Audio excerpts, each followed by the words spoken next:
E aí pessoal, bem-vindo ao canal Chamo Físico. Meu nome é Thales Rodrigues e eu serei seu professor de Física aqui no YouTube. A aula de hoje é importantíssima para você que conseguiu passar para a segunda fase da FUVEST, aquele dia interdisciplinar. Temos aqui hoje 4 questões de Física boas para a gente resolver. Para você que nunca assistiu o vídeo aqui no canal, 2 coisinhas. Primeiro, aqui na descrição embaixo você encontra um link onde você pode baixar a prova. Baixe a prova e tente fazê-la antes, assim você aproveita melhor esse vídeo. E a segunda dica é, depois que você resolveu a prova e quiser dar um pulão para aquela questão, eu deixo aqui embaixo no link também o tempo de cada uma das questões. É só clicar que você já vai direto para a resolução daquela questão. No mais é isso, aproveite o vídeo, bora para a nossa aula então!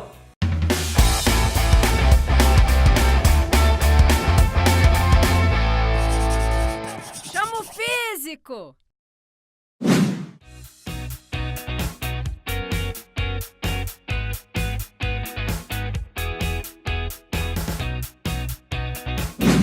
Bom, a nossa primeira questão, então, é uma questão sobre vazão. Bom, no texto aí ele diz que nós temos aqui a aorta de uma baleia, me dá as dimensões, fala que tem um diâmetro de 0,2 metros e por ela o sangue passa com uma velocidade de 1,2 metros por segundo. E fala também de um cano da Torre de Londres, enfim, onde está jorrando água, né? E o diâmetro é de 0,1 metros, passando com uma velocidade de 0,3 metros por segundo. A questão é bem direta. Ela pede para que você calcule a vazão. Bom, o aluno ele tem que saber o que é vazão, fisicamente falando. Vazão, deixa eu te contar. Vazão é a razão entre volume e tempo.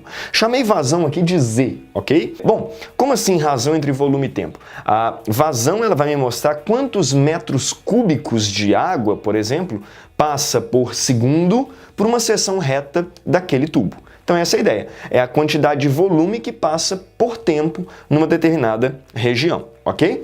Bom, mas aí veja bem, se nós estamos pensando em cilindros, o que seria o volume nesse cilindro? O volume, lembrando, é a área da base, seria esse cara aqui, né? A área da base vezes a altura, né? Então, nós temos que a vazão pode ser escrito como sendo o volume, que é a área da base vezes a altura, dividido pelo tempo, que eu chamei de ΔT. Agora, veja bem, quando a gente olha para essa conta, já até destaquei aqui, ó, H sobre ΔT, altura sobre ΔT. Lembrando, eu chamei esse caminho aqui, ó, de altura, né? Repare, se eu faço H sobre ΔT, eu estaria pegando essa distância e dividindo pelo tempo. Mas peraí, o líquido não está passando nesse sentido? Se eu pego essa distância e divido pelo tempo, o que eu vou encontrar na verdade é a velocidade com que o líquido passa ali dentro. Então eu vou trocar esse H sobre ΔT por V, V de velocidade. Então pronto, chegamos na nossa formulinha com a definição de vazão. Vazão, basta eu pegar a área da seção reta e multiplicar pela velocidade com que o fluido está se deslocando ali dentro. Aí eu vou saber quanto vale a vazão. Pensando nisso, fica fácil agora da gente resolver a nossa continha. Olha só, no nosso primeiro caso, lá na horta da baleia. Na horta da baleia, diâmetro 0,2 metros, velocidade 1,2 metros por segundo. Vamos calcular a vazão. A vazão então seria, veja bem, a vazão vai ser área da base. A área da base é a área de um círculo, né? πr ao quadrado. Π vezes o raio, que lembrando, é metade do diâmetro, né? Então 0,1 metros ao quadrado. Vezes a velocidade com que ele passa ali dentro. Velocidade de 1,2 metros por segundo. A questão pede para que você considere π igual a 3. Bom, então veja bem. A vazão seria π, que é 3, vezes 0,1 ao quadrado. 0,1 é 10 a menos 1.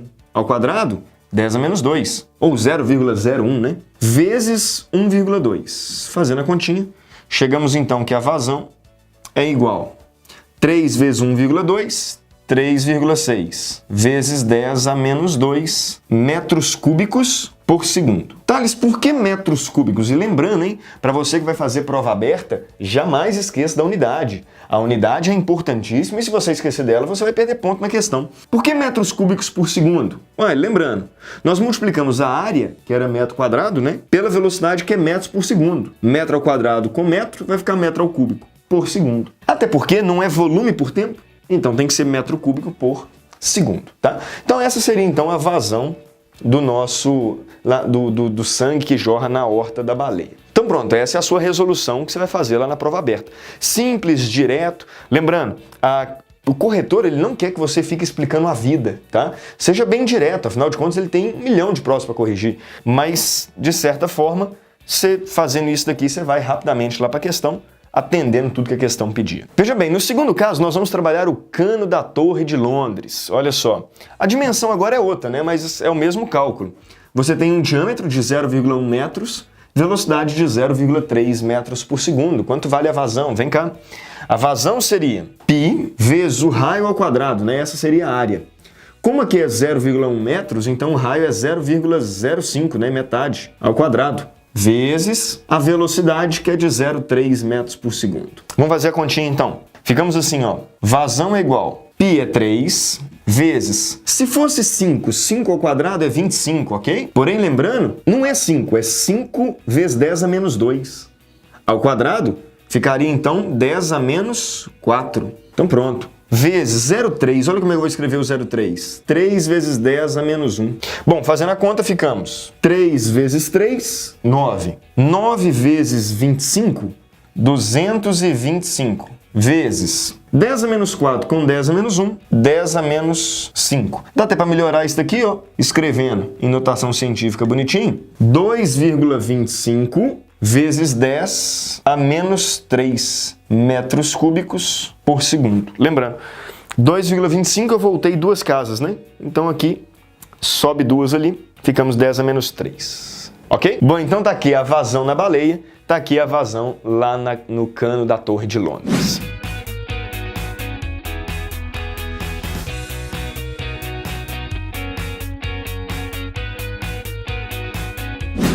Bom, na letra B dessa mesma questão, a FUVEST faz o que ela faz de forma muito bem feita, na verdade, que é o sonho do Enem, interdisciplinaridade, que é o sonho do Enem, né? É fazer esse tipo de questão aqui. Olha só, na mesma questão em que na letra A falamos de cálculo de vazão e tudo mais, agora ele vai lá para a biologia. Me dá um gráfico da pressão sanguínea para 5 tipos de veias, sem falar qual é. E aí você percebe que no tipo A, nós temos aqui uma pressão bem elevada, lá no E, uma pressão bem mais baixa. A questão pede, na verdade, aí eu vou me inventar aqui na biologia, tá? Ela pede para que você, dentre essas opções, aponte qual seria a da aorta, beleza? E qual seria a das grandes veias. Bom, veja bem, na aorta nós sabemos a pressão ela é máxima. É a aorta que está lá bombeando o sangue, que, né, por ela que passa o sangue, acaba de sair do coração. No processo de sístole, a pressão ela é muito elevada. Então a aorta, inclusive, tem calibres elevados, né? Nós temos a região A. Então A representa a aorta. A aorta, porque tem alta pressão. Thales, é A de aorta? É por conta disso, tá? Então tá aqui, ó, a aorta, beleza? Filho, pelo amor de Deus, beleza? Então, por conta da elevada pressão, nós temos, então, letra A. Já nas grandes veias, não. Nas grandes veias é onde a pressão ela é a mais baixa possível. Então, nós estamos falando da letra E. Então, na verdade, aqui eu vou, sem esticar muito, até por falta de conhecimento, né, lá da biologia, mas a lógica seria essa. Letra A seria a aorta, elevada pressão. Letra bombeando o sangue que veio do coração, né? Letra E, nós temos mais baixa pressão, porque já estamos muito longe do coração lá nas grandes veias. Fechou? Maravilha. Bora para a próxima questão.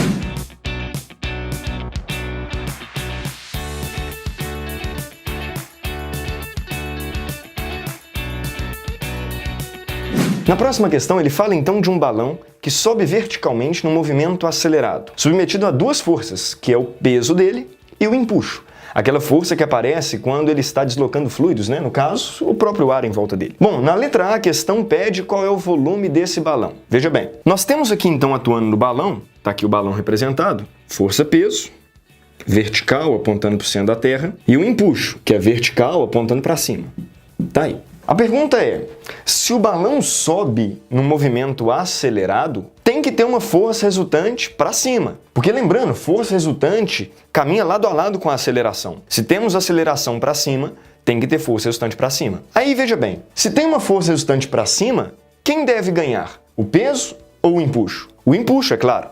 Afinal de contas, ele aponta para cima. Bom, a segunda lei de Newton me permite dizer o seguinte, veja bem. Na letra A, então. A força resultante que atua sobre um corpo é a massa dele vezes a aceleração dele. Quem é a força resultante? É o que sobra. Seria o empuxo menos o peso. Então, o empuxo menos o peso é igual à massa do balão vezes a aceleração dele. Agora você tem que lembrar as fórmulas, claro. Empuxo, lembrando, é a densidade do fluido em que ele está, ou seja, a densidade do ar que ele se encontra. Estou representando a densidade aqui pela letra grega ρ. Isso poderia também ser representado pela letra D, não sei como é que seu professor te ensinou. Vezes o volume deslocado, que é o volume do balão, vezes a gravidade. Isso, então, é o empuxo. Menos o peso do balão, que é a massa dele, vezes a gravidade, tem que ser igual à massa dele, vezes a aceleração dele, que é a segunda lei de Newton. Pronto, tá aí.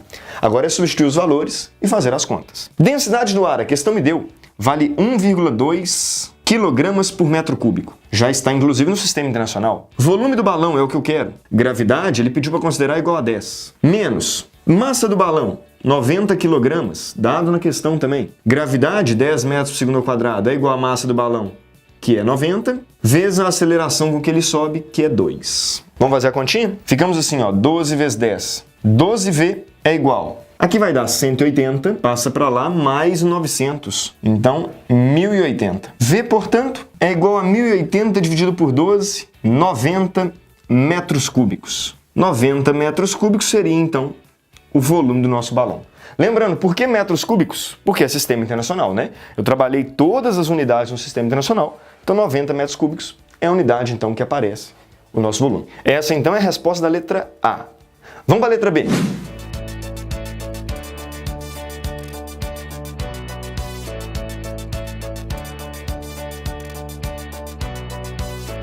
Bom, na letra B, a questão fala o seguinte, olha só, nós temos um observador que está a 36 metros do balão. O balão que sobe aqui naquele movimento acelerado, ok? Com aceleração constante. A questão fala de um ângulo θ, que é um ângulo medido aqui assim, ó, em relação ao observador apontando lá para o balão. Ó. O balão está subindo, repare, o ângulo θ aqui vai aumentando. A questão pergunta quanto vale a velocidade média do balão por um determinado intervalo de tempo, que vai do tempo t1 ao tempo t2. O que é o tempo t1? É quando o ângulo fazia π sobre 4 radiano. π sobre 4 radiano, que vale lembrar, é 45 graus. E depois, um próximo intervalo de tempo, que é quando o intervalo de tempo t2, que é quando o ângulo vale π sobre 3 radianos. π sobre 3 radianos, que lembrando, é 60 graus. Ok? Então ele quer aqui, ó, de 45 graus, quando o balão passava por aqui, 45 graus, tá? Até quando o balão passava por aqui, que daria os 60 graus. Então aqui seria o intervalo de tempo t1, aqui o intervalo de tempo t2. Ok? Primeira coisa que a gente tem que fazer aqui, para a gente descobrir a velocidade média, é descobrir qual é a velocidade do balão passando por aqui e por aqui. Primeira coisa, então, é determinar quanto valem essas alturas. Me ajuda aqui. Quando o ângulo θ vale 45 graus, olha para o meu desenho. 45 graus, o balão passa por aqui, ó. Tá aqui. Esse ângulo vale, então, 45 graus, ok? Olha para esse triângulo, um triângulo retângulo. Como é que eu faço para descobrir essa altura, que eu vou chamar de altura H1? Bom, altura H1... Se eu tenho esse cara e esse cara, lembrando, eu tenho o cateto oposto e eu tenho o cateto adjacente. Eu posso fazer assim a tangente. Então veja bem, o que é a tangente de 45 graus? A tangente de 45 graus seria o cateto oposto, H1, sobre o cateto adjacente, 36. Porém, vale lembrar, a tangente de 45 vale 1. E se a tangente vale 1, H é igual a 36 vezes 1, 36 metros. E quando ele passa no instante T2? Qual é a altura que ele se encontra? Bom, lembrando, para o instante T2, ele olha para lá, para o balão, formando um ângulo aqui agora, que é esse ângulo de 60 graus. Com o mesmo procedimento, vamos descobrir a altura H2, que seria essa altura toda aqui, ó, H2.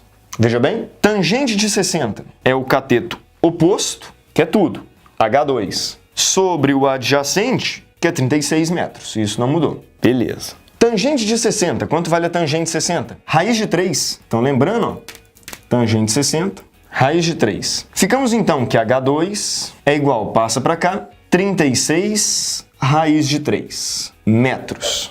Então pronto, encontrei as alturas, tanto H1 quanto H2. Agora, vou para um novo desafio, encontrar as velocidades com que ele passa pela altura H1 e H2. Como eu ainda não sei o tempo, uma sugestão aqui é utilizar a fórmula de Torricelli. Então veja bem, para a altura H1, a questão me diz que ele parte do repouso. Nós sabemos, V final ao quadrado é V inicial ao quadrado mais 2AD. Tá, e a expressão de Torricelli. Velocidade final é o que eu quero. Velocidade final ao quadrado é igual. Velocidade inicial, essa vale 0. Então velocidade inicial, 0. Ele parte do repouso. 2 vezes a aceleração, que vale 2, a questão me disse isso, vezes a distância percorrida, daqui até aqui é o próprio H1, 36 metros. Tá aí. Daqui eu chego então que a velocidade V1 dele, ao final daquele instante ali, seria 4 vezes 36, tira a raiz disso, né? Olha só, 2 vezes 2, 4, vezes 36, e eu tirei a raiz disso. Raiz de 4 vale 2, raiz de 36 vale 6, e 2 vezes 6, 12. 12 metros por segundo é a velocidade com que ele passa por aqui, ó, pelo instante T1. E no instante T2? Vou fazer Torricelli novamente, porém agora pegando todo esse intervalão aqui, ó. Veja bem, a velocidade final ao quadrado seria agora o V2, é igual a velocidade inicial, que continua valendo 0, mais 2 vezes a aceleração, que é 2, vezes a distância percorrida, que é agora 36 raiz de 3. Bom, tirando a raiz, ficamos. Velocidade final, V2, é... Bom, veja bem, na hora que eu tirar a raiz aqui, ó, da mesma forma que nós fizemos aqui, o 4 e o 36 vão sair, 4 vezes 4 e 36 vai ficar 2 e 6, que é 12. Porém, 12 vezes o raiz de 3 vai ficar dentro da raiz, né? Putz, raiz dentro da raiz é raiz quadrada de uma raiz quadrada, eu posso falar então que é raiz quarta de 3. Tudo bem aqui por quê? O raiz de 3 o 3 já estava dentro da raiz. Na hora que eu tirar a raiz, ele vai ficar dentro de uma raiz. Raiz de 3 dentro de uma raiz é raiz quarta de 3. Metros por segundo. Pronto.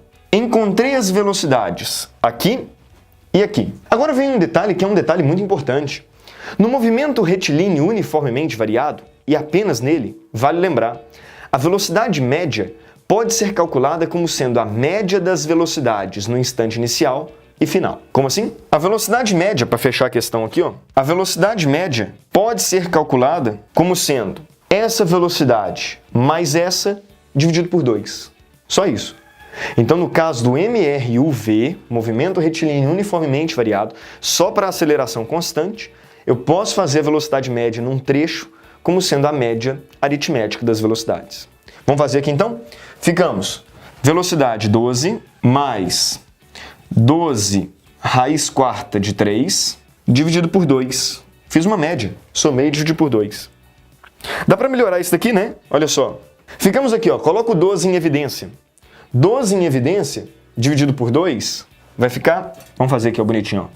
12 que multiplica 1 mais raiz quarta de 3. Isso dividido por 2, né? 12 com 2 vai ficar 6.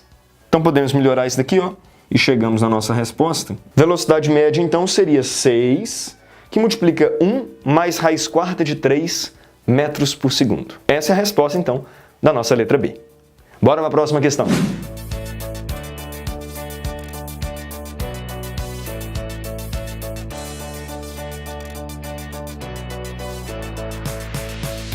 Bom, na próxima questão, a questão fala de um atleta que faz a prova dos 100 metros rasos, tá? Anda uma distância de 100 metros, corre, né? Uma distância de 100 metros, que tem peso de 700 newtons. A questão me dá dois gráficos, um de velocidade em função do tempo, o outro da aceleração dele em função do tempo. A partir daí, ele faz 4 perguntas, 4 letras então nessa questão. Vamos lá, letra A. Na letra A, a questão me pergunta qual é a distância percorrida pelo atleta nos primeiros 7 segundos de prova. Veja bem, quando a gente olha para o gráfico de velocidade por tempo, nos primeiros 7 segundos, olha só, esse é um gráfico muito ruim, na verdade, né?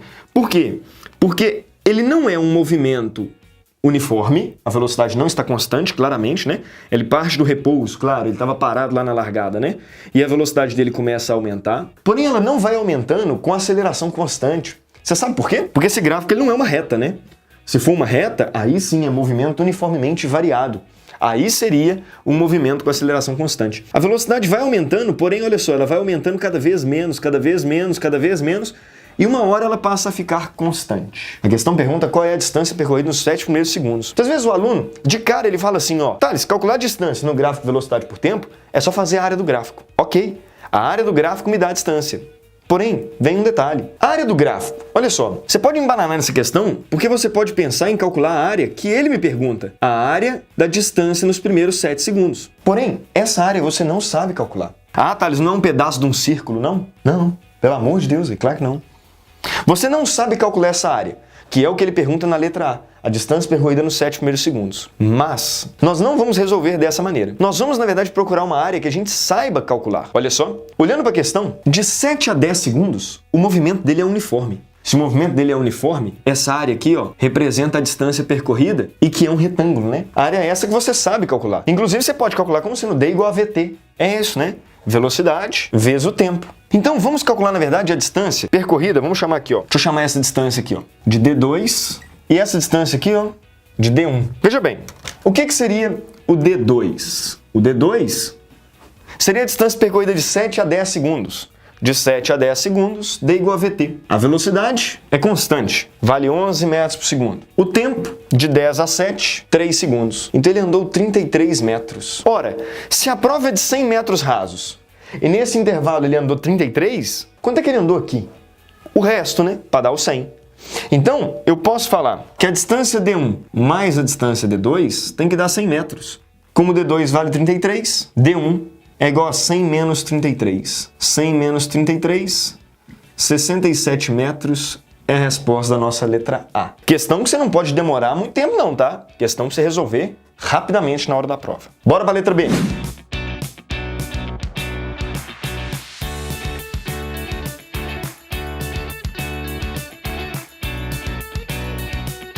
Na letra B, ele me pergunta quanto vale a força resultante sobre o atleta no instante de 1 segundo. Lembrando, vamos olhar para o outro gráfico. Gráfico que me dá a aceleração em função do tempo. Se você olhar na questão, em 1 segundo, a aceleração é de 4 metros por segundo ao quadrado. Agora, vamos aplicar a segunda lei de Newton e extrair diretamente a força resultante, que é o que ele pergunta na letra B. Veja bem? Segunda lei de Newton, força resultante é massa vezes a aceleração. A força resultante é o que eu quero. Massa. Se o peso do atleta é de 700 newtons, lembrando, a massa dele é 70, né? 70 quilogramas. Vezes 10 da gravidade vai dar os 700 newtons de peso. Vezes a aceleração dele no instante de 1 segundo, que é de 4 metros por segundo ao quadrado, olhando para o gráfico. A força resultante, portanto, é de 280 newtons. 280 newtons, então, seria a resposta da nossa letra B. Força resultante que atua no atleta no instante de 1 segundo. Letra C, bora lá.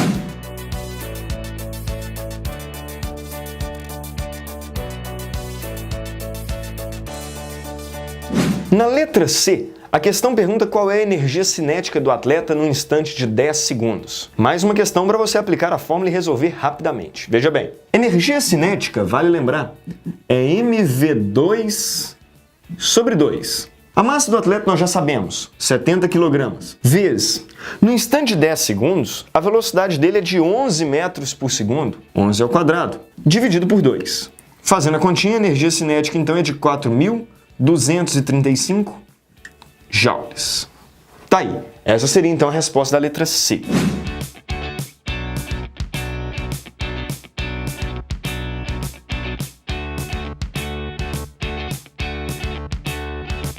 Na letra D, a questão me pergunta qual é a potência mecânica do atleta que ele utiliza então para acelerar o seu movimento. Beleza? Bom, agora cabem duas interpretações, duas respostas foram aceitas nessa questão. Bom, você pode pensar que a potência, lembrando, é a energia dele dividido pelo tempo. Bom, surgem duas possibilidades aqui, por quê?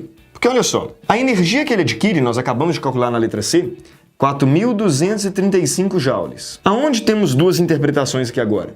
No tempo. Eu posso calcular essa potência pensando que o tempo que ele utilizou para acelerar foi o tempo apenas de 7 segundos, visto que depois a velocidade foi constante. Ou eu posso pensar no movimento como um todo, num tempo de 10 segundos. Tanto faz a sua opção. Respostas diferentes, as duas são respostas válidas nessa questão.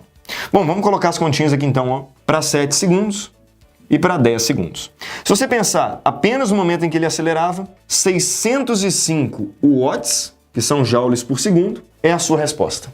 Se você pensar ao longo de todo o movimento, a potência seria 423,5 watts, joules por segundo. Duas opções, então, dependendo de como você interpreta esse tempo. A questão deixou isso muito claro. Vencemos a questão, bora para a próxima.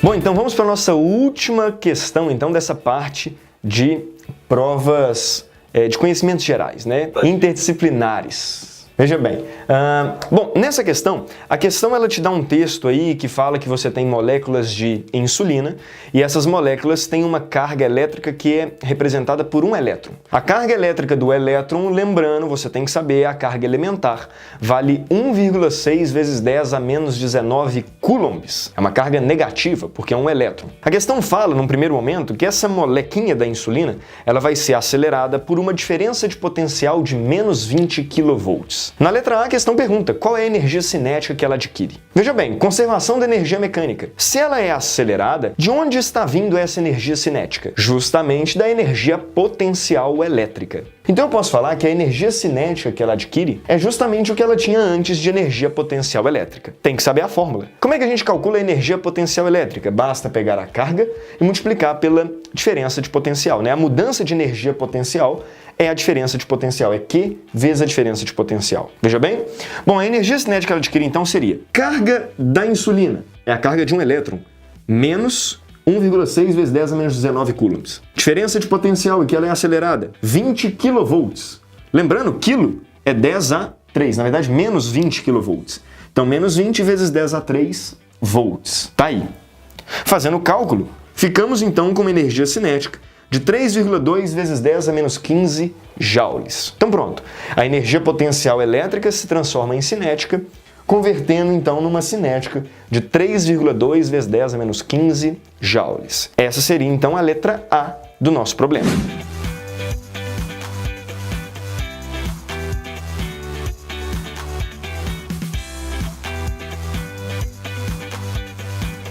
Na letra B, a questão fala de, misturado a essa amostra, nós temos um íon que ele chama de íon padrão. Então nós temos insulina e um íon padrão. Esse íon padrão, ele continua também tendo a mesma carga da insulina, a carga de um elétron, menos 1,6 vezes 10 a menos 19 coulombs. No meio dessa mistura, então, ele também vai ser acelerado pela diferença de potencial, adquirindo uma outra velocidade. A questão diferencia as duas velocidades de VI, é a velocidade com que a insulina adquire após ser acelerada, e VP, a velocidade com que esse íon padrão ele adquire ao ser acelerado. Depois de acelerados, esses dois íons vão percorrer com velocidade constante um tubo de comprimento L. Na questão, você está vendo, ele fala que nós temos lá os tempos, né, que cada um dos íons gastam para percorrer esse tubo L com velocidade constante. A questão me pergunta a razão entre as velocidades da insulina e do íon padrão. Veja bem, a razão entre a velocidade da insulina e do íon padrão pode ser escrita dessa maneira: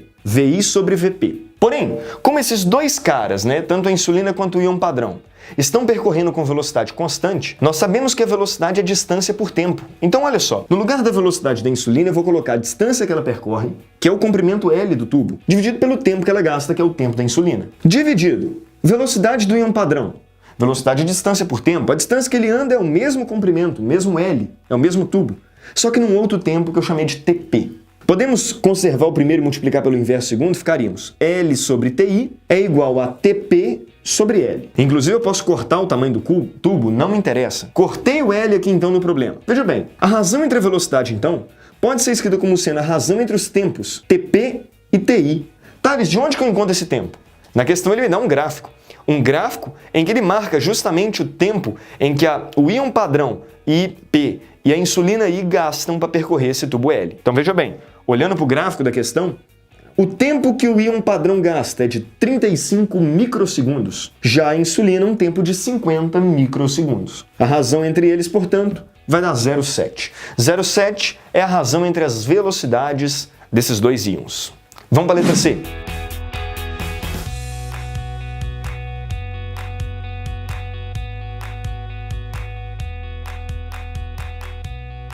Na letra C, ele pede a razão entre as massas da insulina e do íon padrão P, tá? Veja bem, como, voltando lá no problema, os dois íons, né, tanto a insulina quanto o íon padrão P, foram acelerados pela mesma diferença de potencial e eles apresentam a mesma carga, se você voltasse nessa conta aqui, ó, a carga dos dois íons é a mesma. A diferença de potencial em que eles são acelerados é a mesma. Conclusão. No final, os dois apresentariam a mesma energia cinética, porque eles possuíam a mesma energia potencial elétrica. Se eles apresentam a mesma energia cinética, eu vou partir daqui. Olha só, na letra C, a energia cinética da insulina, no final, é igual à energia cinética do íon padrão P. Energia cinética, lembrando, é mv2 sobre 2. Massa da insulina, velocidade da insulina ao quadrado sobre 2, é igual massa do íon padrão P, velocidade do íon padrão P ao quadrado, sobre 2. Podemos cortar o 2 com 2. A questão me pediu na letra C a razão entre as massas. Vamos isolar aqui, ó. Massa da insulina passa para cá. Massa do íon padrão P. Passa o VI para lá.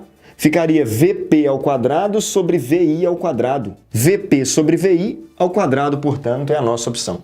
Entretanto, veja bem, a massa da insulina sobre a massa do íon padrão P é a razão entre essas duas velocidades aqui ao quadrado. Mas repare, a razão VP-VI é justamente o inverso da razão VI-VP, que nós calculamos na letra B como sendo 0,7. Se é o inverso, eu vou trocar VP por VI por o inverso de 0,7. Então, 1 sobre 0,7 ao quadrado. Vamos fazer a continha? Ficamos assim, ó. 1 sobre 0,7. 0,7 é 7 sobre 10. Se é 7 sobre 10, passa o 10 para cima. Ficaria, então, 10 sobre 7. Claro, dá para melhorar isso, né? Afinal de contas, 10 ao quadrado é 100 e 7 ao quadrado é 49. Então, ficamos 100 dividido por 49. É a razão, então, entre as massas do íon da insulina e do íon padrão P. É o que ele me pede na letra C. Vamos para a última.